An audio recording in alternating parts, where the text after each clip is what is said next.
Olá, boa noite. A amamentação é fundamental para a saúde da criança e é um dos momentos mais importantes para o vínculo entre mãe e bebê. Você vai conhecer histórias de mulheres que tiveram dificuldades de amamentar, mas que encontraram amparo. E hoje vamos mostrar mais uma matéria da série Triângulo das Gerais, que conta um pouco sobre um grupo de dança reconhecido não só no Brasil, mas no mundo. Ainda hoje, edição especial de encerramento do TVU Notícias. Em breve, novidades no telejornal aqui da TV Universitária. O TVU Notícias está começando.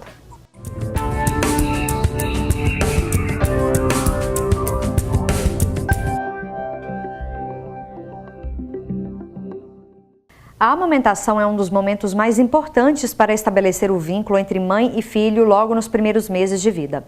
Mas muitas mulheres encontram obstáculos na hora de amamentar. E na reportagem a seguir, você vai conhecer histórias de mães que passaram por momentos difíceis, mas que encontraram diferentes formas de apoio. Nos primeiros meses de vida, nada pode ser melhor para uma criança que o leite materno. Mas muitas mães enfrentam dificuldades para amamentar os filhos. Além de questões biológicas, despreparo de profissionais da saúde e pressões sociais relacionadas à amamentação podem inibir o processo. Para Priscila, as complicações começaram assim que Maria Tereza nasceu. Eu tive pré-eclâmpsia, precisei ficar na UTI, assim como minha filha, que ficou por 7 dias internada. E demorou 2 dias para que eu pudesse conseguir tentar amamentá-la. E até lá, no hospital, foi oferecido fórmula para ela na chuquinha. Então, ela não conseguia entender que do meu peito tinha leite, que poderia alimentá-la. Então, ela teve muita dificuldade com a pega. E, além disso, meu bico era invertido. Então, ela tinha dificuldade de pegar meu peito. Isabela também encontrou problemas para conseguir amamentar a filha Maria, que hoje tem 1 ano e 10 meses. A estudante sentia dores fortes e teve o peito machucado várias vezes. Minha gravidez, eu não tive um preparo bom do meu seio, né? Eu, inclusive, questionei muito a minha médica, mas por falta de preparo profissional, ela não preparou o meu seio para amamentação e quando a Maria nasceu, eu demorei 15 dias para conseguir amamentar ela. Eu só consegui amamentar ela depois que eu descobri um bico intermediário, que não é recomendado, mas que foi a única solução para o meu caso. E por causa desse bico intermediário, ela nunca teve a pega correta do meu peito, então 1 ano e 6 meses que eu amamentei ela, foram 1 ano e 6 meses de muitas dores e fissuras no peito. Para a Raíssa também não foi fácil. Durante os primeiros 23 dias de vida do pequeno Otto, depois de ficar internado, a alimentação teve que ser mista, leite da mãe e complementação com fórmula infantil. Esse processo foi muito difícil, eu me sentia fracassada, assim, por não conseguir amamentar ele exclusivamente, porque era algo que eu desejava muito e que eu sabia que era o melhor para ele. E aí, durante esse processo, com a ajuda de orientações no Banco de Leite Humano, da UFO, e também com consultoras de amamentação, que foram até a minha casa, eu consegui, no 23º dia dele, retirar a fórmula infantil e desde então a gente está em amamentação exclusiva. Então, há 1 ano e 3 meses amamentando exclusivamente.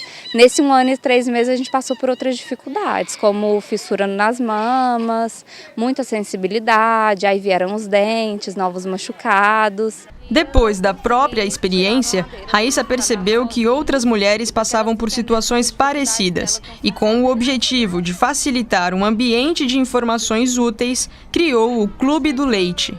Eu resolvi criar um grupo de WhatsApp porque eu estava fora de todas as outras redes sociais e um pouco sozinha no puerpério. E aí a gente acabou adicionando várias mulheres de Uberlândia, mas não só, também do Brasil. Como um todo, e aí disso nasceu o Clube do Leite. E hoje a gente é um grupão de WhatsApp, que também está no Facebook. Somos de 50 a 60 mães, que estão ali naquele espaço, apoiando a amamentação uma da outra e apoiando a maternidade mesmo, a maternagem, que é um momento de muita transformação na vida da mulher, né? A Priscila e a Isabela fazem parte do clube e ressaltam a importância de contar com o apoio de outras mulheres que entendem os dilemas de se tornar mãe. Eu tinha 2 amigas que já participavam do Clube do Leite, elas já tinham filhos e eu estava grávida. E aí foi quando elas me ofereceram de me colocar no grupo. porque elas viram algumas postagens minhas sobre umas dificuldades que eu estava tendo na gestação, e aí foi quando eu conheci o grupo. Antes do Clube do Leite, eu tive que lidar com toda a parte sofrida, né? A parte de dores, pressão psicológica e tudo mais sozinha, e aí depois do Clube do Leite eu consegui ter apoio para enfrentar tudo isso. Elisângela é mãe da Yasmin, de 6 anos, e a Lucimara, mãe da Rebeca, de 3. Elas são primas e se apoiaram diante dos desafios da maternidade, mas cada uma teve experiências bem diferentes. No início eu sentia muita dor, né? Não conseguia fazer minha filha pegar o seio. Até fui num postinho para eles tentar me ajudar, tudo mais. Peguei algumas dicas lá, tentava pôr em prática em casa, porém não conseguia, porque minha filha chorava demais, tal. E no final, com 2 meses e meio, ela já foi parando. Eu fui colocando leite, né? Porque o médico falou, olha, ela não está engordando o suficiente. Eu não sei se é por causa da confusão, que eu não conseguia amamentar. Aí entrava com leite, né? E no final, 2 meses e meio, meu leite secou. Eu tenho um filho de 16 anos que eu não consegui, devido à falta de informação. Já a Rebeca, eu tinha esse sonho e eu fui buscando informações, né? Amamentei ela até 3 anos e 8 meses. A Organização Mundial da Saúde recomenda o aleitamento materno exclusivo durante, pelo menos, os primeiros 6 meses de vida do bebê. No Brasil, menos de 10% das mães conseguem fazer isso. Lucimara fez parte dessa estatística na primeira gravidez. Na segunda, quando conseguiu amamentar, se deparou com outra dificuldade: os olhares e comentários negativos de pessoas desconhecidas. No início eu não tinha tanta dificuldade, mas depois, agora que ela ficou grandinha, eu tinha mais, até porque muitas pessoas que estão perto, até que não conhecem a gente, elas falam, já está grande para mamar, vamos parar de mamar.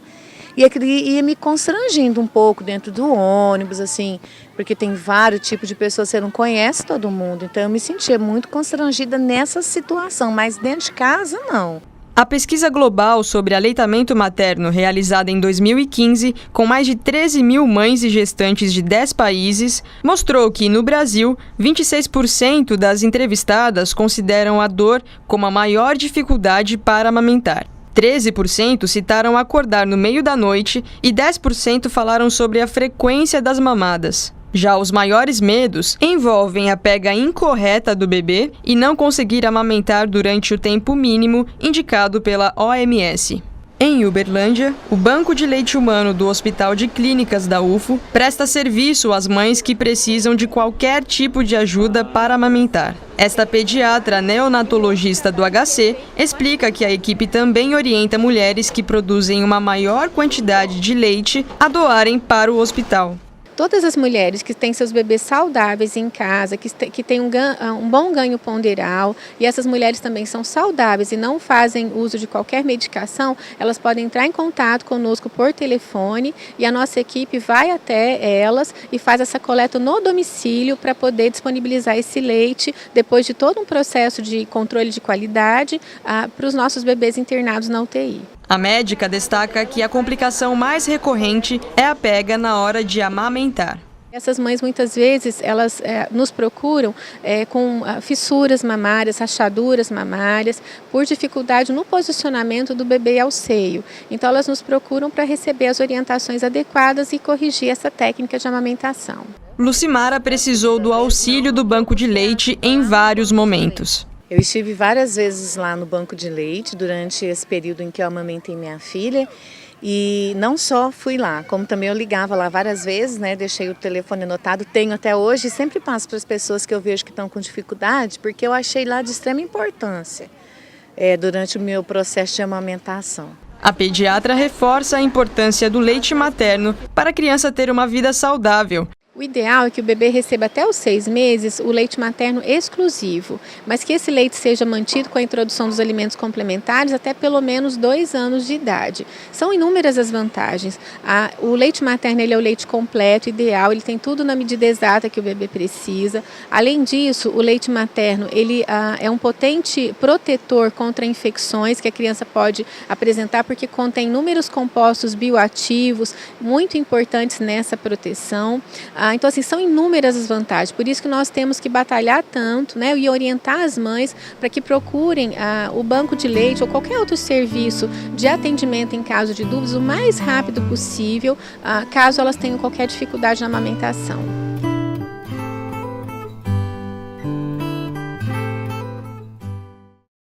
Vamos conferir como fica o tempo amanhã em Uberlândia e em outras cidades de Minas.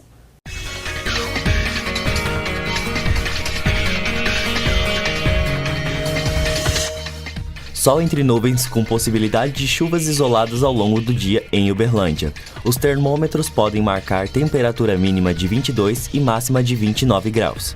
Em Tupaciguara, a previsão também é de pancadas de chuva com trovoadas a qualquer hora do dia, mínima de 18 e máxima de 25 graus. Sol entre nuvens em Centralina. A temperatura mínima é de 22 graus e a máxima pode chegar aos 34. Tempo parcialmente nublado em Ituiutaba neste sábado, mínima de 24 e máxima de 34 graus. Em Patos de Minas, as temperaturas variam entre 20 e 28 graus. A probabilidade de chuva é de 90%. E no próximo bloco, mais uma matéria da série especial Triângulo das Gerais. É já já.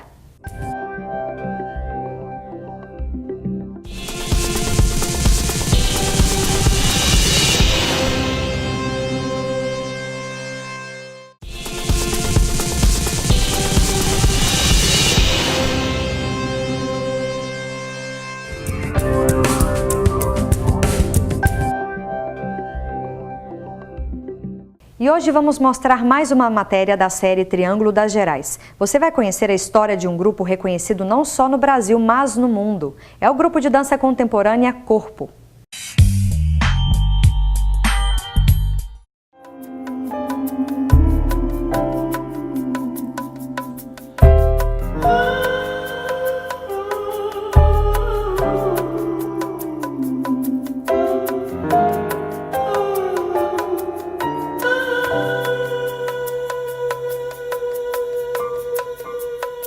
Eu me recordo muito, porque era uma rua de um único quarteirão, chamava-se Barão de Lucena.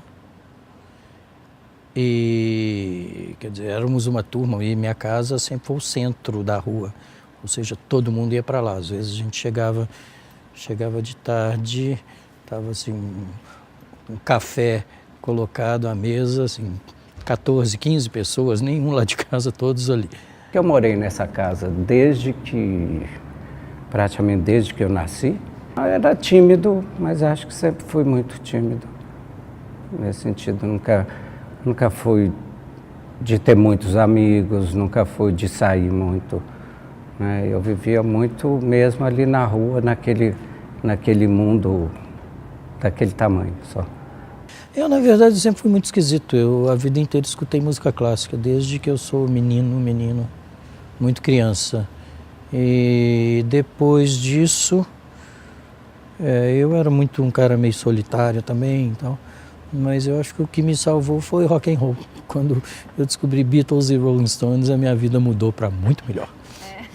A gente gostava mesmo de jogar futebol o dia inteiro na rua, era isso que a gente fazia, né? De moleque. A mãe sempre teve uma ideia bom, eu não quero que ninguém vá para a casa de ninguém, agora tragam quem vocês quiserem para cá. Então sempre foi dessas casas que ficou com mesa posta de 7 da manhã a 10 da noite. Todo mundo almoçava, lanchava. Minha mãe ainda é uma pessoa linda, vai fazer 93 anos, de uma lucidez incrível, muito aberta. Ela deixava a casa aberta, totalmente. Meu pai se refugiava no fundo da casa, no quarto dele lá, com a musiquinha dele, com a leitura dele, e ela e o pau comia aqui na frente. Tínhamos duas, na época eram radiolas, que música o dia inteiro, e uma bateria no fundo. Então era Era um auê total.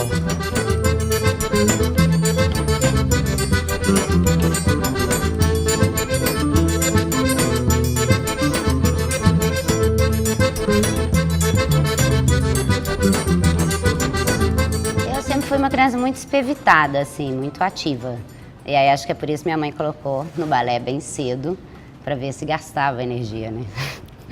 E aí eu tomei gosto pro balé. Então desde 6 anos que eu estudo balé. E aí eu passei pelo Compasso, a academia de dança na época. Depois passei no Palácio das Artes um pouquinho, até fazer audição pro corpo. Mas desde pequenininha, minha vida é teatro, tchutchu, balé. E quando eu era pequena, eu fazia espetáculos, assim, chamava as vizinhas, programava, escolhia música, fazia programa. E minha mãe tinha que chamar toda a vizinhança para pagar ingresso, porque era um jeito de ter um dinheirinho, é. Então, assim, desde pequena tinha essa criatividade em torno da dança. A dança movia para isso, sempre. De juntar grupos, de fazer isso, de desenhar, fazer programa, né? Então, toda a coisa da profissão já estava ali. Na verdade, eu nunca quis aprender dança. Sabe, dos irmãos, eu fui o único que não fiz dança. Eu sempre quis fazer música, estudei um pouco de violão clássico, essas coisas, além da bateria, que veio logo depois, na verdade. Mas eu comecei com dança por um puro acaso, um mero acaso. Fui assistir um espetáculo de uma companhia amadora e tal, falei, pô, quero fazer isso. Comecei a estudar, aí depois, um tempo depois, eu assisti um espetáculo de uma companhia profissional mesmo, que chamava Batdor, que era uma companhia de Israel, que hoje o Batdor se tornou o que é hoje o Batsheva. Eu saí de lá completamente alucinado, chapado, falei, é isso que eu vou fazer. E foi o que eu fiz. De tudo, pesar do peso, pesar do mundo sobre si mesmo. Uma coisa que foi nascendo, quer dizer, a minha irmã, a Miriam, fazia dança, eu comecei a fazer também, aí os outros irmãos começaram a fazer e tal, o Paulo fazia teatro, mas todos nós namorávamos bailarinos também, então criou-se um núcleo ali onde todo mundo mexia com dança. Eu fazia teatro e lá, uma certa época, um diretor que eu gostava muito, que escreve também, escrevia para teatro, Zé Antônio de Souza, ele teve muito problema com a política na época, né? Isso devia ser já dos anos 70, provavelmente. Ele teve que sair de Belo Horizonte e foi para São Paulo, onde ele não era tão conhecido assim, porque já estava aqui. Já estava ficando muito perigoso e ele resolveu se mudar para São Paulo. E a partir desse momento também eu ainda acho que ensaiei 1 ou 2 peças, mas não quis saber mais de teatro depois disso. E no caso, a Mirinha, que é minha irmã, estava trabalhando num grupo de dança, o Rodrigo também entrou, depois o Pedro. Eu comecei a trabalhar com esse grupo porque eu achava que era uma linguagem menos engajada. Engajada no sentido, não que eu não era a favor do engajamento nessa hora, politicamente era bastante a favor, mas eu achava que era uma linguagem mais ampla, sabe? Mais dinâmica, mais não precisava, vamos dizer, se ater ao texto, né, ao verbo. Essa é que foi a coisa, quer dizer, existia o grupo Transforma, que era da Marilene Martins, que era um grupo amador, mas que foi muito importante para trazer a dança moderna para Belo Horizonte e tudo. E quando nós resolvemos, quer dizer, que nós queríamos ser profissionais, levar a dança como profissão, a única saída era criar o próprio espaço, né?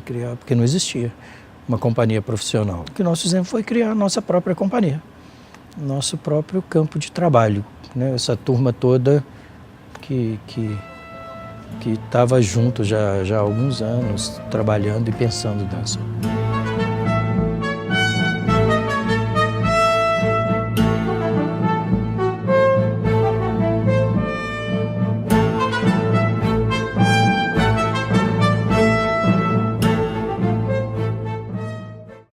E no próximo bloco você confere as dicas para o fim de semana no nosso quadro Agenda Cultural. Tem também uma reportagem especial sobre a história do TVU Notícias, o telejornal da TV Universitária. Hoje é a nossa última edição. Em breve tem estreia de um novo jornal com o apresentador Orley Moreira. Daqui a pouco voltamos com o encerramento especial do nosso jornal.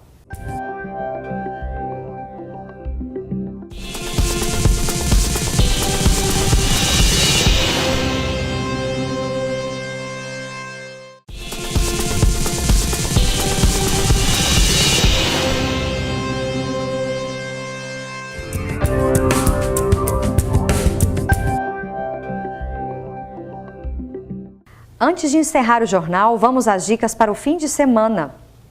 Você gosta de visitar feiras livres? Hoje ainda dá tempo de aproveitar. Nos bairros Martelena, Aclimação, Mansur e Jardim Célia, as feiras acontecem até às 8h30 da noite. Para quem gosta de filme, no sábado tem opção. O Cineclube de Uberlândia exibe o drama brasileiro O Pagador de Promessas. Escrito e dirigido por Anselmo Duarte, o filme lançado em 1962 é um marco para o cinema nacional. Essa obra ganhou a Palma de Ouro em Cannes como melhor longa-metragem no mesmo ano de lançamento e foi indicado ao Oscar na categoria de melhor filme estrangeiro em 1963. O Cineclube acontece na Oficina Cultural, localizada na Praça Clarimundo Carneiro, número 204, no centro. A entrada é de graça. No domingo tem música clássica no Parque do Sabiá. A proposta é unir meio ambiente, música e tecnologia. Os participantes devem levar celular e fone de ouvido. A música clássica no parque é organizado pelo grupo Nós Bobos e para mais informações pelo telefone 99941 4649. Ao longo dos últimos anos, você, nosso telespectador, acompanhou várias notícias e reportagens sobre a Universidade Federal de Uberlândia, a cidade de Uberlândia e região. E hoje a gente encerra o TVU Notícias. Nesta última edição, você vai relembrar com a gente um pouco da história desse telejornal. O jornal TVU Notícias começou a ser exibido em janeiro de 2010 pela TV Universitária de Uberlândia. Seguindo a linha de uma emissora educativa, o jornal sempre buscou oferecer informação de qualidade e aproximar a pesquisa acadêmica com o dia a dia do público. As últimas edições do TVU Notícias foram apresentadas por Daniela Malagoli. Olá para você que está ligado na TV Universitária. Formada em Comunicação Social pela Universidade Federal de Uberlândia, a jornalista entrou para a equipe da TV Universitária em 2014, como estagiária de produção. Também fez inúmeras reportagens para o jornal. A ideia com o projeto da UFA é diminuir a polinização manual. Voltamos ao estúdio. Tome o remédio indicado pela seta vermelha. O estudo é pioneiro. Atualmente, faz mestrado no programa de pós-graduação em Tecnologias, Comunicação e Educação da UFO. Na pesquisa, estuda sobre a comunicação pública da ciência na Universidade Federal de Uberlândia, algo que sempre buscou fazer nas matérias que conduziu. Porque a UFO é uma relíquia mesmo de estudos.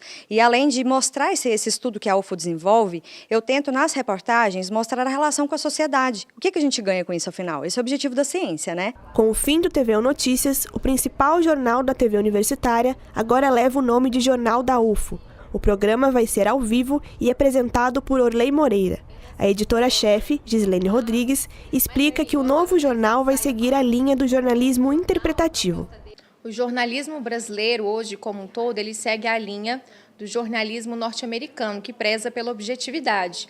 No nosso caso, com o Jornal da UFA, a proposta é fazer o jornalismo interpretativo, que vai além desse fato de trazer informações. A ideia é levar o público, juntamente com os entrevistados e o apresentador, a refletir sobre aquelas notícias e um tema central específico. Para a equipe da TV Universitária, o novo jornal é uma oportunidade para crescer e investir em um jornalismo cada vez mais aprofundado, com histórias que inspiram e com discussões que motivem o senso crítico. Hoje em dia a gente tem informação toda hora, né? Principalmente nas redes sociais, a gente entra ali, aquela chuva de até excesso de informação. Então a ideia da TV Universitária, que é problematizar, trazer uma interpretação para os fatos, para as situações, eu acho muito útil. Principalmente nos dias de hoje, que a gente está nessa correria, né? Então esse momento para parar, para refletir um pouquinho, eu acho fundamental. Orley Moreira conta que começou a trabalhar com comunicação na década de 60, como locutor de rádio. comandou o noticiário da primeira emissora de televisão do interior do Brasil e, ao longo da trajetória, conciliou os trabalhos na TV com outros empreendimentos. Em homenagem aos 50 anos de carreira, o nome do jornalista recebeu destaque na primeira edição do Prêmio Regional de Jornalismo, realizado na Universidade Federal de Uberlândia. No momento, apresenta na Rádio Universitária o programa Universitária Empresarial. Aqui no 107,5 da sua Universitária, para um papo descontraído sobre negócios, empreendedorismo, etc, etc. Apesar da grande experiência, o apresentador confessa que ainda sente um frio na barriga ao iniciar novos projetos. Eu já coloquei vários jornais no ar, em outras emissoras locais, e sempre é um desafio. É uma coisa nova, gostosa, e está no sangue da gente, né? A vida inteira eu comecei nessa profissão menino ainda, e já sou vovô de muita gente. Então dá sempre um friozinho gostoso na barriga. O Jornal da UFO estreia na próxima segunda-feira, dia 12 de março, às 7 horas da noite. Eu espero todos vocês para compartilharem conosco esse novo olhar que o jornalismo vai debruçar sobre Uberlândia. Nós contamos com a atenção, a audiência de vocês e também a participação de vocês, sugerindo pautas, sugerindo modificações, inovações e também com críticas, por que não?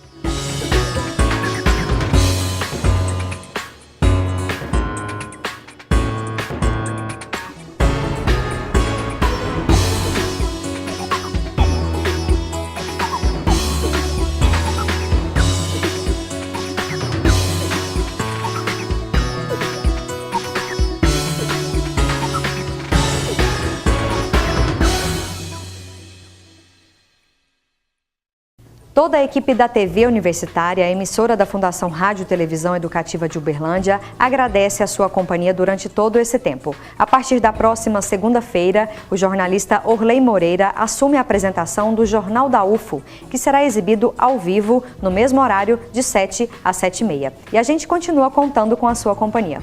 Uma boa noite e um ótimo fim de semana para você.